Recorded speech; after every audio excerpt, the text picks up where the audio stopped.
Welcome to my YouTube channel. आज की हमारी ये video if else nested if else हम कैसे अप्लाई करते हैं सी लैंग्वेज में उसकी होने वाली है। तो इफ एल्स की वीडियो हमने लास्ट टाइम कर ली थी कवर, और इफ को हम कैसे अप्लाई करते हैं, एल्स को हम कैसे अप्लाई करते हैं, और एल्स इफ को हम कहाँ पे यूज़ करते हैं, कब यूज़ करते हैं, वो सब हमने डिस्कस कर चुके हैं लास्ट वीडियो में। इस वीडियो में मैं आपको नेस्टेड इफ एल्स और एक साथ में एक छोटा सा ट्रिक है वो आपको आज बताने वाला हूँ। लेट्स गो, बिना टाइम वेस्ट करे चलते हैं सिस्टम पर और देखते हैं कि हम नेस्टेड इफ एल्स क्या होता है और किस तरीके से हम उसको अप्लाई करते हैं।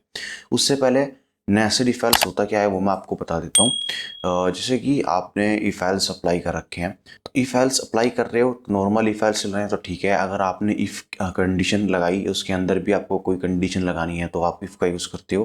तो अगर इफ के अंदर इफ आ जाता है तो वहाँ पे आप नेस्टेड इफ एल्स उसको बोलते हो।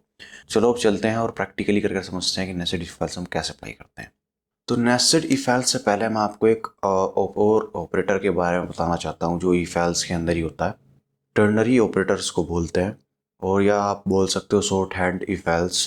तो कैसे हम उसको अप्लाई करते हैं हम वो देख लेते हैं। जैसे कि हमारे पास एक वेरिएबल है इंट टी के नाम से, और टी इज इक्वल टू, मैं यहाँ पे वैल्यू देता हूँ 20, सेमीकोलन एंटर। ये काम ऐसा करते जैसे इफ एल्स होता है। अगर मैंने यहाँ पे कंडीशन लगाई ब्रैकेट्स के अंदर, ना मैंने इफ लिखा है ना मैंने एल्स लिखा है, कुछ नहीं लिखा है, और मैं यहाँ पे आपको बताता हूँ कि शॉर्ट हैंड इफ एल्स हम कैसे अप्लाई करते हैं। टर्नरी ऑपरेटर्स भी हम उसको बोलते हैं। तो इसमें हम जैसे ही मैंने यहाँ पे लगा दिया है कि अगर मेरा टी जो है वो अगर ग्रेटर देन है आपके 18 से, ठीक है, तो क्या होगा, तो मैं यहाँ पे लगाऊंगा उसके बाद क्वेश्चन मार्क। उसके बाद मैं लिखूंगा ट्रू वैल्यू, कि अगर ये कंडीशन ट्रू होती है तो क्या होगा। तो मैं यहाँ पे प्रिंटफ,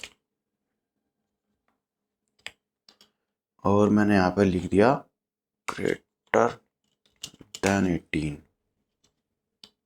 एज ए स्ट्रिंग में पास करेंगे इसको। और उसके बाद आपने जैसे लिखा ग्रेटर देन 18 स्ट्रिंग की फॉर्म में, उसके बाद आप यहाँ पे लगाओगे दोबारा कोलन, सेमी कोलन नहीं कोलन लगेंगे। और उसके बाद आप दोबारा से लिख दोगे एल्स वैल्यू के अंदर आप क्या लिखना चाह रहे हो वो। जैसे कि मैंने यहाँ पे लिख दिया प्रिंटफ, और मैं इसके लिख लेता हूँ डबल कोट्स के अंदर आप लिख दोगे लेस देन 18, या आपका टी इज, इस तरीके से आप लिख दोगे, लास्ट में लगा दोगे सेमीकोलन। जैसे ही आप इसको आप सेव एंड कंपाइल रन करोगे, कंपाइल किया रन किया, अब आ गया देखो ग्रेटर देन 18, क्योंकि हमारे जो वैल्यू थी वो 20 थी और यहाँ पे हमारी कंडीशन ट्रू होगी, तो ट्रू वाली में ये वाला प्रिंट हुआ है। अब जैसे कि मैं यहाँ पे 2 कर देता हूँ, कंपाइल एंड रन करता हूँ, तो अब देखो लेस देन 18 आ गया।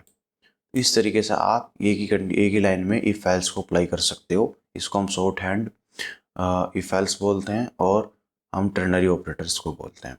तो आई होप आपको समझ में आ गया होगा। चलो अब नेस्टेड इफ एल्स करते हैं। नेस्टेड इफ एल्स, तो नेस्टेड इफ एल्स में हमें पहले कंडीशन चाहिए। जैसे कि मैं भी आपको 3 वेरिएबल्स के अंदर कंपैरिजन करके बताऊंगा। तो int a is equal to 2, b is equal to 3, और जी सी इज इक्वल टू 4 मैं ले लेता हूँ। 3 वैल्यूज़ यहाँ पे मैंने ले ली हैं।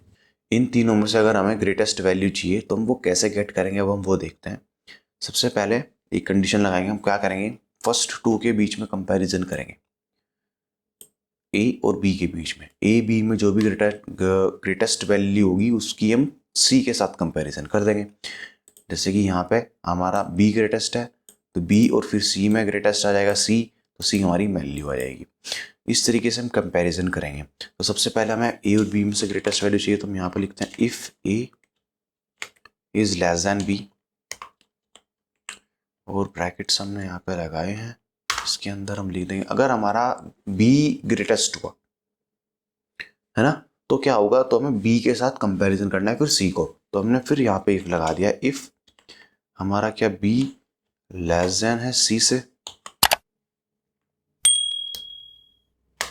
यहाँ पे हम लगाते हैं ग्रेटर देन है सी से, कोलन ओ सॉरी ब्रैकेट्स लगाए। इसके अंदर मैंने यहाँ पे लिख दिया है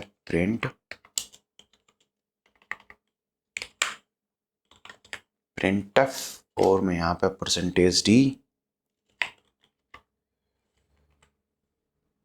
वो मैं यहाँ पे पास कर देता हूँ सी को, तो मेरी ग्रेटेस्ट वैल्यू प्रिंट हो जाएगी। अगर मेरा बी ग्रेटेस्ट नहीं हुआ तो मुझे यहाँ पे एल्स भी लगाना पड़ेगा, क्योंकि अब जरूरी तो नहीं है कि हमेशा बी बड़ा होगा। तो अब मुझे यहाँ पे प्रिंट एफ में यहाँ पे लिख दूंगा दोबारा से, प्रिंट एफ परसेंटेज टी, फिर से डबल कोट्स के अंदर।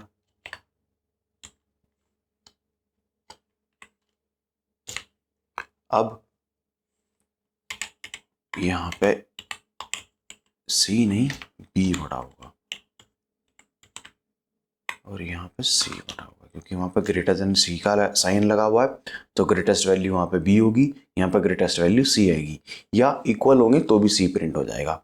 बी और सी आपके इक्वल हुए, ऐसे तो दोनों बड़े ही हैं, तो आपको वैल्यू तो प्रिंट करनी है, ग्रेटेस्ट वैल्यू तो भी प्रिंट हो जाएगी। तो इस तरीके से हम यहाँ पे लिख देंगे इफ कंडीशन हमारी कंप्लीट हो गई है।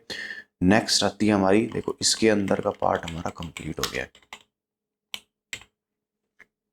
तो अगर हमारा ए बड़ा है तो क्या होगा, तो हम एल्स लिखेंगे। अब इसका एल्स पार्ट में हम कंपैरिजन करेंगे ए और सी के बीच में। अगर बी छोटा हुआ तो ए और सी के बीच में कंपैरिजन होगा, तो हम वही कंपैरिजन यहाँ पे करने वाले हैं। इफ हमने यहाँ पे लगाया है इफ, अब हम यहाँ पे चेक करेंगे ए इज ग्रेटर देन सी, सी ही बचा हुआ है, तो इसलिए दोनों जगह अंदर सी के साथ ही कंपैरिजन होने वाला है। Bracket start, enter, print f, double quote, percentage d, comma. अब यहाँ पे ए सबसे बड़ी वैल्यू होगी, तो ए हम यहाँ पे प्रिंट कर देंगे, सेमी कोलन लगाएंगे, एंटर, और इफ के बाहर आके हम यहाँ पे इसका एल्स पार्ट लिख देंगे, क्योंकि अगर सी ए से भी बड़ा हुआ तो क्या प्रिंट होने वाला है, तो हम यहाँ पे लिख देंगे प्रिंट एफ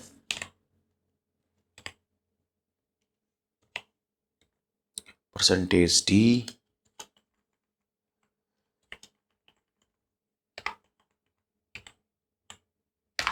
कॉमा, और यहाँ पे हमें प्रिंट करना है फिर सी को, सेमी कोलन।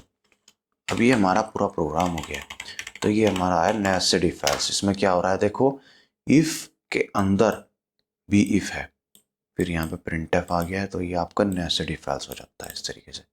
ये इफ के अंदर का पार्ट है, ये एल्स के अंदर का पार्ट है, दोनों के अंदर इफ का यूज़ हो रहा है, एल्स का भी यूज़ हो रहा है, तो ये आपका नेस्टेड इफ एल्स होता है। अब इसको पहले रन करते हैं, कंपाइल करते हैं, कोई एरर एनजी है, कहीं सेमी कोलन लगाना भूल गया हूँ मैं, वो भी लगा दिया है, कंपाइल, कोई एरर नहीं है, कंपाइल, कोई एरर नहीं है, रन, आ गया वैल्यू 4। आपको विजिबल होगा 4, तो 4 ही मेरा यहाँ पे सबसे बड़ी वैल्यू थी। अब मैं वैल्यूज को चेंज करता हूँ, जैसे कि मैंने यहाँ पे करा है अब 21। अब मैं इसको कंपाइल रन करता हूँ डायरेक्ट, तो देखो 21 आउटपुट में आ रहा है।